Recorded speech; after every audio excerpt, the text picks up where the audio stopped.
Hello guys, welcome to another analysis. As you can see, I'm now recording on a desktop, and it's been a long time coming. This is not my desktop, so yeah, I'm just borrowing it for a few videos until I buy my own.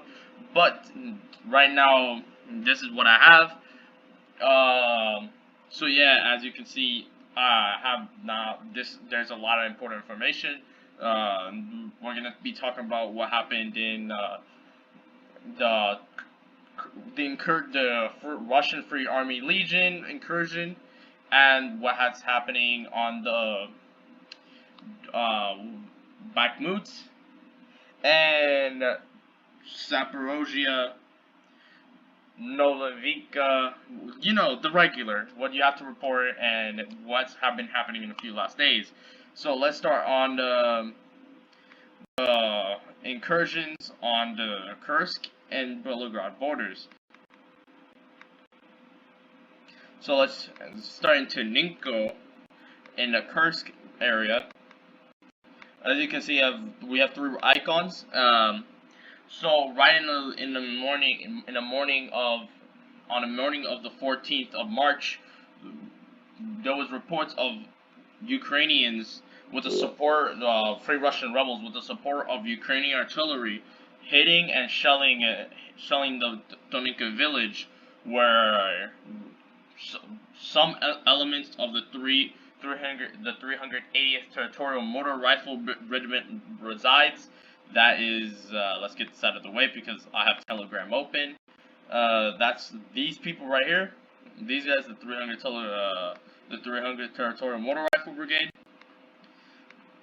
And right after an hour or two, there was a report of another attack from the Free Russian rebels, from the 1st Assault Unit, and they pretty much launched themselves across all over here. We also have a video of the Russians shelling the area. Let's open this thing. Russians were shelling the area in all possible ways, kicking out. You can see armored vehicles in the field destroyed, and you can see just like mortars of Russians shelling the area, selling edge positions. And this was right off the edge of Ternunke. This was right across the river, the rail line. You can just see them and burn the area to ashes. So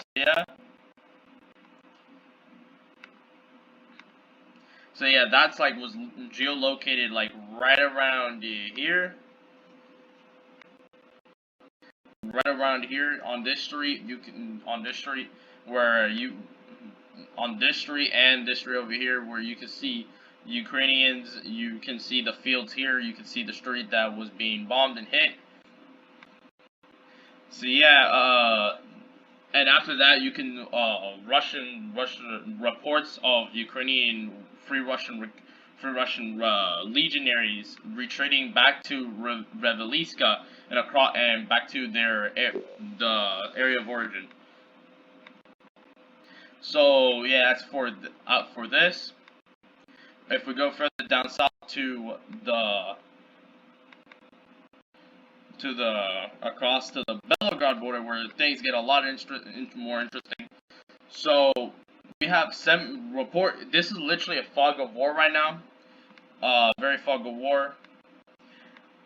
There was a video that came out that showed multiple dead militaries and destroyed armored vehicles seen in the video. Unfortunately, we cannot see what's the video because of YouTube restrictions, guidelines and restrictions. But there was a whole entire video of it. You can check it on my Telegram. But the video did show us that there was literally a graveyard. It was a graveyard of tanks. It was literally it was another graveyard that was created by the Ukrainians offensive here. There has been reports of Ukrainians fighting in this area. There was gunfire was heard in this area, and Russian border guards and FRL rebels, which are the Free Russian legionaries. and there was reported around here. We haven't gotten reports since that day. This was like around. This is not 100% accurate because it was just a gunfire indication, and there's no more indications that firefights has happened out here. This was on the 14th, the night of the 14th. So yeah, those haven't much report anymore of what happened in this area. But we do believe that the Ukrainians, the FRL rebels, did capture Shinosho, but they did not capture Nokralava or any important other areas that go along the river that you see here. Here in the Koznaka area and the Gravion district, you can see we show multiple reports. There was reports of clashes between RFL. There was a report offensive from the RFL soldiers, and then later there was video evidence of Russian soldiers still being in this area. This was the way the RFL conducted their offensive here is they sent like around three helicopters, at least a platoon of soldiers here, which I don't really know what they were trying to achieve with that, but they sent a platoon of soldiers, landed them around in Kozneka in these fields, but there was an ambush. The Russian border guard set up an ambush on the left side of the area where my mouse is, and the southern part near the industrial zone. Soldiers marched along the road. Soldiers marched along the road here.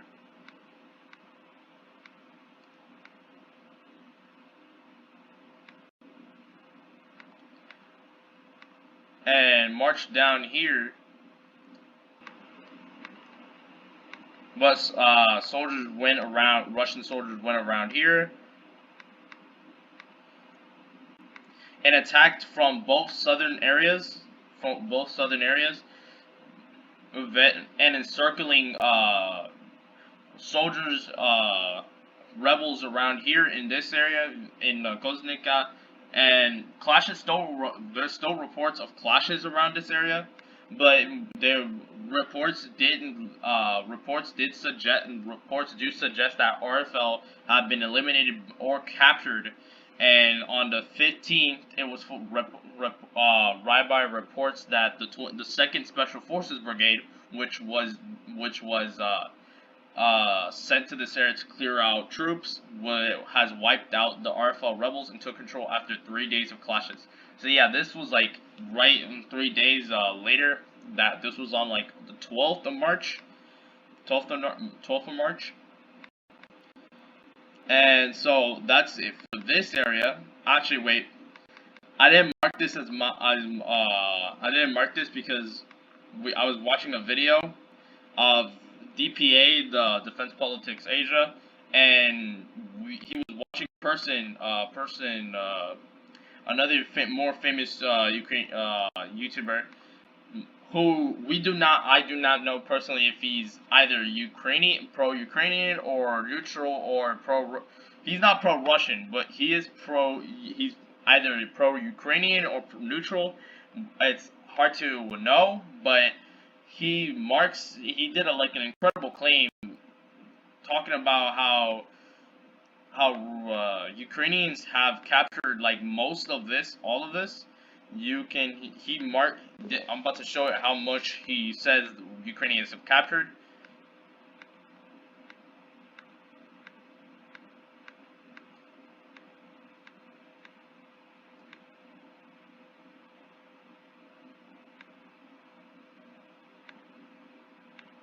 So yeah, he didn't wild claim, saying that Ukrainians had captured this much, and this is a lot, I tell you, a lot. and it would take couple months because he showed only video confirmations of Ukrainian soldiers just bombarding this village as Belgorod was bombarded on the 15th and the 16th. Um, this was like reported on both of those days, and he did a wild statement without video evidence or any video evidence or any reports of villages falling, reporting that Ukrainians marched up along the city line, capturing Sinobiko, Malastova, Nova Trasnova, and just marching up here and getting on the edges of Belgorod itself, and saying that, talking about soldiers hitting Belgorod. That meant that Ukrainians would be around here, and he did a wild statement where he said that Russian reports that Razanui was like experiencing clashes, which there was zero report about or anything. Not even Deep State Map, a trusted pro-Ukrainian website, only reports that they barely captured anything around this area. They report that they just captured a border post right around here. This is what Deep State Map actually reports. They just captured this area right here, but no serious gain or anything at all of the actual sort. So I don't. So yeah, anybody who watches that, please beware that you gotta fact check things, because I can tell you for sure that I don't believe such bold claims, because it would take at least months before both of these two actual cities, fall under Ukrainian control. So here in Kupiansk, I wasn't able to directly. Shield was in the Kupiansk direction. I don't know if that was a Pompage bridge that the map doesn't show, or was that an actual bridge that the map does show, but I was unable to geolocate it. And then you have here we have more claims from the Taninka direction. There's a small advance from Russian soldiers capturing this area. Syriac maps and Deep State Map both confirm this. So we have put this under Russian advance. Russian sources do claim that they are internally attacking, but we have zero information from trusted sources or zero video proof. Here in the Atromosk sector, we have two exact videos. We have one. Well, never mind. I did have a video that showed Russian soldiers from the 200 separate motor rifle 200 separate motor rifle brigade, which is one of the most elite or experienced units of the Russian armed forces, attacking a trench network that runs along here. We were able to geolocate one of the videos, and there was in the video you can see an FPV drone targeting troops that were in the trench. We do expect that this was where the FPV strikes did happen on this forest strip right here. Over here, we have a video. Let me find it actually, because this was one of my latest videos. Here, we have a video of Russian soldiers bombing bombing a forest line outside Invaniske, where Ukrainian soldiers were assisting in assault on Invaniske itself, and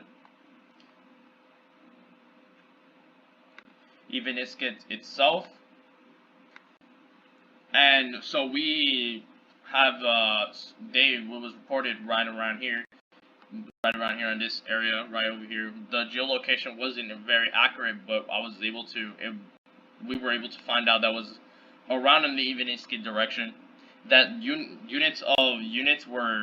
Ukrainian units were attacking Invaniske, the edge positions of Invaniske.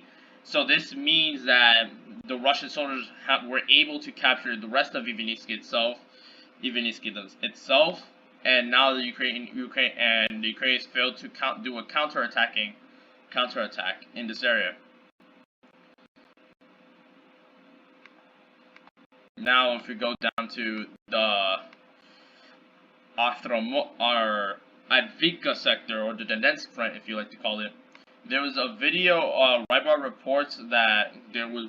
So right after the Advika sector fell, let me give you some back history. Right after the Advika sector fell, or Advika city, and the Ukrainians were retreating and Russians captured Lochkina, Severne. The Rybar reports that the Ukrainians were, after the quick fall of Advika, Ukraine was able to recover quickly.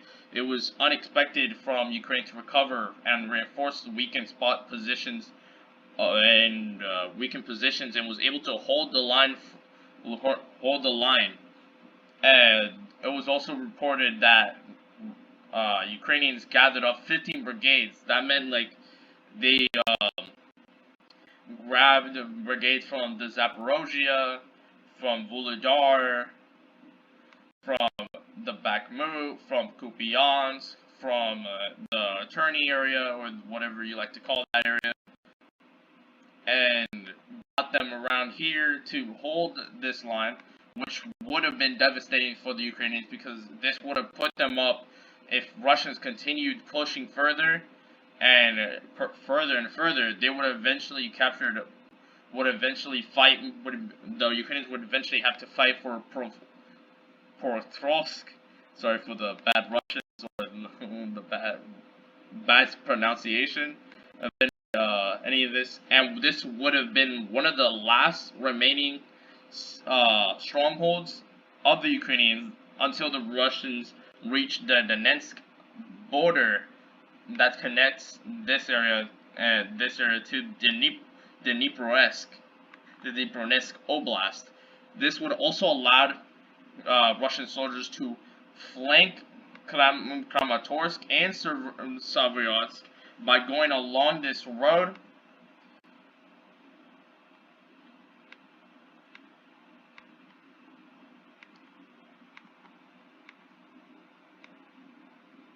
Hold up, it broke again. Going along this road and then hitting Kramatorsk from the back, which would have been very devastating for the Ukrainian armed forces, because this would have allowed Russian forces to basically capture a lot of areas. This would have made a solid Russian defense. We would have expected Torsk, New York, or villages around here to fall, Kramatorsk to fall, and Druviniska to fall, making a straight line right around here, and then allowing an assault on Kramatorsk and Soniviska. So yeah, and this would have allowed another pincer maneuver, and from Liman through allowing a semi-encirclement of both cities, creating a very devastating operation for the Ukrainians. So yeah, back on so they were able to hold. That's why they gathered around 15 brigades in the area. So here in Berdichi area, we have we have Russian advance that was reported by the Deep State Map, and reports of Russian attacks attacking in this area. There's also a report of Russians capturing this little area right here, the intersection that allows reinforcement from Severnika and Berdichi. There's also claims. Deep State Map claims that Russian forces captured the southern part of Orlika, or the fully captured the what road is this? The Volomishka, this road down here. And now that the Russians are attacking here, but recent reports do say that the Russians did fully capture Orlika and there's no more Ukrainians in it. Down over here we have another report of how Ukrainian Deep State Map has captured this area. Deep State Map reports that Russian soldiers have captured this area, and leaving the northern outskirts of Torninke left. In Invaniske, there is reports of an encirclement around here. You can see that the Russian soldiers have advanced with the participation of the 35th Separate Guards Motor Rifle Brigade in both advances. The 35th Separate Motor Rifle Brigade was attacked and captured this. This was reported by Deep State Map again, with the support of the Sparta Battalion, which is a reconnaissance and support battalion. It's mainly meant to support and scout out ahead of Allied forces and report back to main HQ about any advances. Now in the Robentina direction, let's go to the Kramatorsk. It was a recent video came out of Russian forces striking Ukrainian positions right around here, and so this leads us to believe that the Russian forces did capture this whole entire area up to around here, maybe up to around here. So yeah. And also we have a major report in this area. Murni and Zaniri both have been captured. This was reported by the Minister of Defense, the Russian Minister of Defense, who reports that both villages have fallen under Russian control after an assault, a surprise assault on both of the sides, attacking from the road, from the railroad, and from fields, southern fields. And over here in the Robentina sector, or the Robentina salient, there's Ukrainian positions were striked around in this trench network over here, and Deep State Map claims an advance in this area. Deep State Map claims an advance in this area, but the mapping of the map is minimal. We over here, their map was like around here, but this reports around this area, Russian soldiers do have this control. Syriac Maps reports that Russian soldiers already had this in control, while Deep State Map hasn't. They did update that Russian soldiers did capture north of the road that goes along here to Robentina, but we re-reported that Russian soldiers have captured this area right here. Also, Deep State Map claims that Russian soldiers, Syriac Map claims that Russian advance has been done, but we do not believe an advance happened in this area, because there was no reports of any clashes or any kind, and no Russian source actually reports that this is an advance has happened here. So yeah.